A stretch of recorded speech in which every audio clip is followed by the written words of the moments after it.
croyance relève d'une absurdité, la religion n'a rien au départ de rationnel. Mais la philosophie ne rime pas avec l'absurdité. La philosophie ne rime pas avec le conformisme. La philosophie ne rime pas avec la soumission, ni avec l'assujettissement. Je l'ai dit tout à l'heure en débutant, la philosophie, elle est libératrice. Elle nous libère. Pourquoi? Parce qu'elle est pensée. Elle nous donne cette liberté de penser. Et si elle nous donne cette liberté de penser, il ne faut pas dire que le philosophe ne va pas être un croyant. Mais le philosophe, il sait pour enfin croire. Et s'il sait pour en faire quoi, ce savoir ne peut passer que par l'intermédiaire de l'usage qu'il va faire de la raison. Mais en religion, on se soumet. On croit d'abord pour savoir. Et quand on croit, il y a ce rapport qui va s'établir entre le croyant et l'objet, ou bien l'être auquel il voue une croyance, qui peut être un être transcendant, comme Dieu.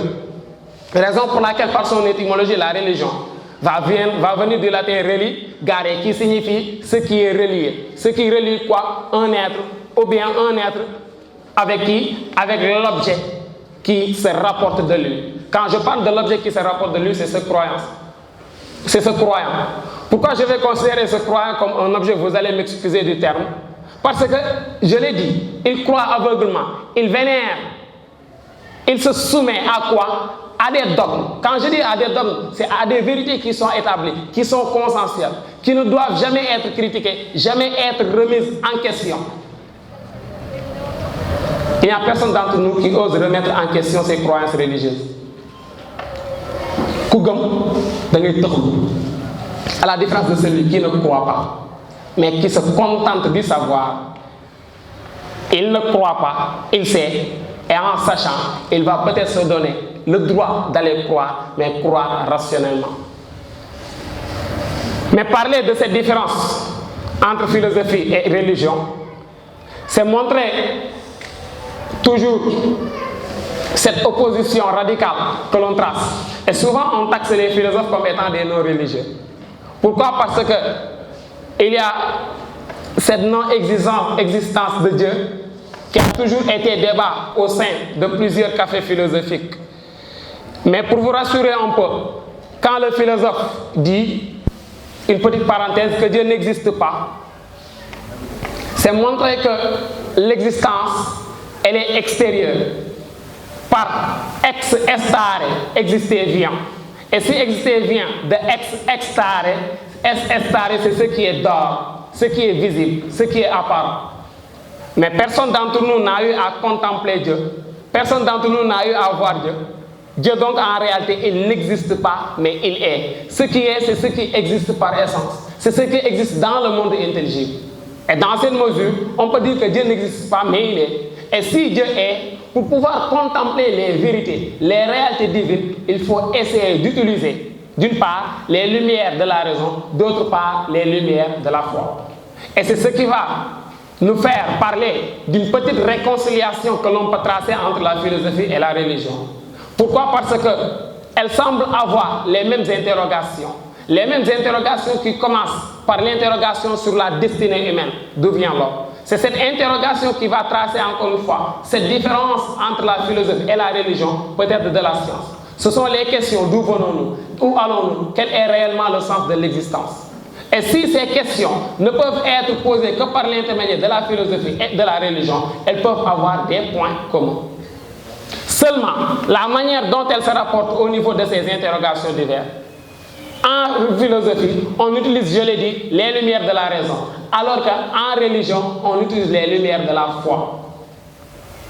Et quand il y a, encore une fois, cette différence entre philosophie et religion, il ne faut pas peut-être se soumettre pour disqualifier la philosophie au profit de la religion, ou bien disqualifier la religion au profit de la philosophie. Pourquoi? Si je tends, moi, Sougou, qui parle avec vous, de disqualifier la religion au profit de la philosophie en disant que la philosophie est gueule, je vais me tromper. Pourquoi? Parce que je vais utiliser seulement les lumières de ma raison. Que serait une raison sans foi? Source d'égarement, source de perversion. Je vais transformer le bien en mal.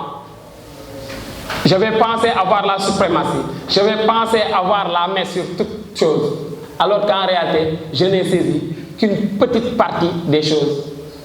Mais de la même manière, que serait une foi sans raison? Ce ne serait source de dogmatisme, je l'ai dit tout à l'heure.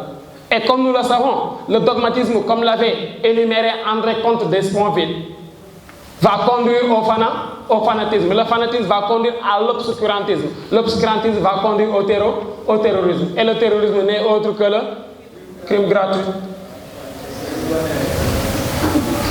Oui, comme l'avait énuméré un de nos doyens, c'est un crime gratuit parce que je tue en se cachant derrière ma croyance pour tuer quelqu'un qui a été peut-être. Je ne sais même pas comment l'expliquer. Mais quand on parle du terrorisme actuellement qui est un danger dont est confronté l'homme, et terroriste, c'est celui qui est croyant. Mais pourquoi maintenant il tue gratuitement? C'est parce qu'il s'est caché derrière sa croyance pour comprendre, ou bien pour nous faire comprendre que la croyance de l'autre est vaine, que la croyance de l'autre est inutile, que la croyance de l'autre est fausse. Raison pour laquelle j'aime plagier l'un des doyens toujours, quand on parle de l'islam et qu'on essaie d'assimiler l'islam à ces différents concepts d'isme, terrorisme, obscurantisme, fanatisme, pour parler même d'islamisme encore une fois. Non, l'islamisme n'existe pas.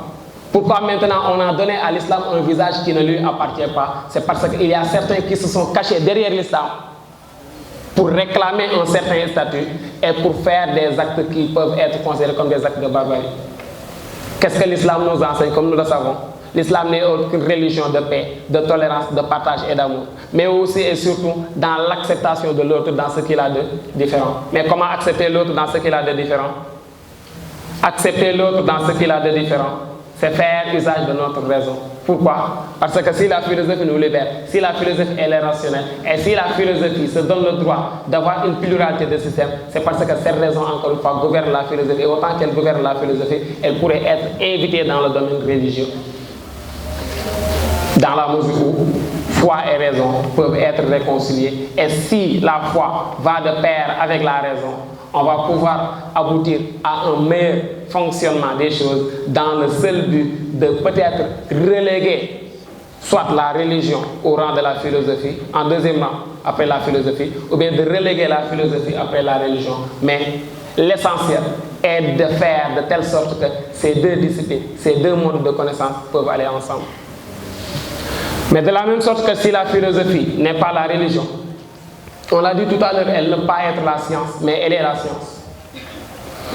Dire que la philosophie, elle est la science, je vais essayer de régaler un peu mes amis frères et sœurs scientifiques.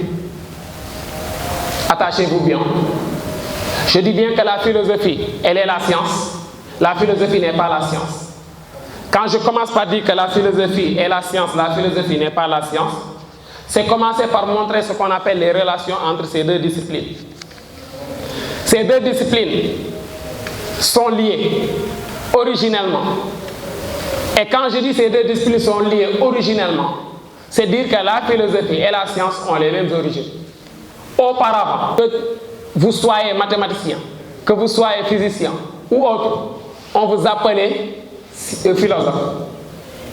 C'est montrer en ce sens que la philosophie et la science avaient le même terrain d'entente. Et dit-on que la philosophie est la reine-mère de toutes les sciences.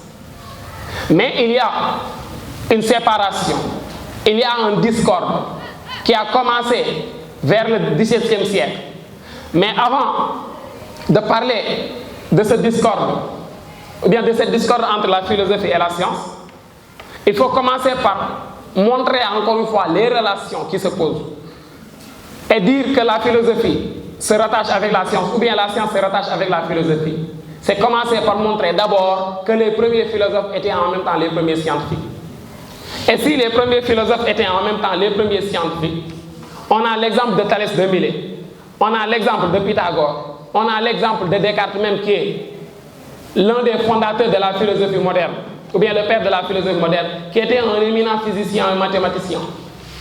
Mais dire toujours les relations qui existent entre la philosophie et la science, c'est montrer que la science partage avec la philosophie un produit essentiel. Ce produit essentiel n'est autre que la raison. Et dire que la philosophie et la science partagent ce produit essentiel qui est la raison, c'est revenir sur les termes de Hegel. Si la philosophie partage avec la religion certains produits de la conscience, avec la science, elle partage l'élément formel, c'est-à-dire la démarche basée sur la raison. Mais dire que la philosophie partage toujours avec la science de certaines relations, c'est dire que la philosophie et la science partagent la culture de l'individualité.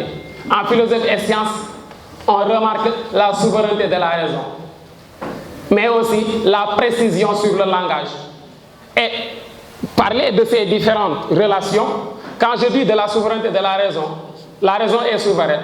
La raison est reine en philosophie, de la même manière qu'elle est reine en science. La science, elle est rationnelle. De la même sorte, il y a la culture de l'individualité. Je l'ai dit tout à l'heure. La philosophie, elle est personnelle. Cette science, parfois aussi, elle est personnelle. Pourquoi? Parce qu'il y a certaines découvertes scientifiques qui sont appropriées à des auteurs spécifiques. Il y a la précision sur le langage. Quand il y a la précision sur le langage, c'est parce que philosophie et science commencent d'abord par être rationnels. Quand on n'est pas rationnel, on peut promouvoir une certaine précision. Et dit-on, si en science on a les mathématiques, dit-on, les mathématiques donnent le langage le plus apte à exprimer la science. Et quand il y a cette aptitude de donner une précision par l'intermédiaire des mathématiques, qui sont des disciplines respectives de la science, c'est montrer cet aspect de précision. Mais aussi la philosophie et les précisions dans la mesure où rien n'est accepté en philosophie que si elle n'a passé par le tribunal de la raison. Mais parler de ces relations entre philosophie et science, c'est parler, comme je l'ai dit, de ces relations, ou bien des origines entre les deux. La science est née de la philosophie, dit-on. Si la science est née de la philosophie, il y a ce qu'on appelle ce point de séparation. Il y a ce qu'on appelle ce point de rupture, le danger du terrorisme. Mais qui a causé le terrorisme, qui a causé le réchauffement climatique? Ou bien qui a favorisé ces dix phénomènes? C'est la science. Mais qui va essayer de venir moraliser la science? C'est cette philosophie-là, qu'on a tant taxée d'inutile. C'est cette philosophie-là qui va venir essayer de prendre en charge ces problèmes extra-scientifiques. Et par là, j'ai parlé de rapports, de relations, de divergences. Ici, on va parler de complémentarité.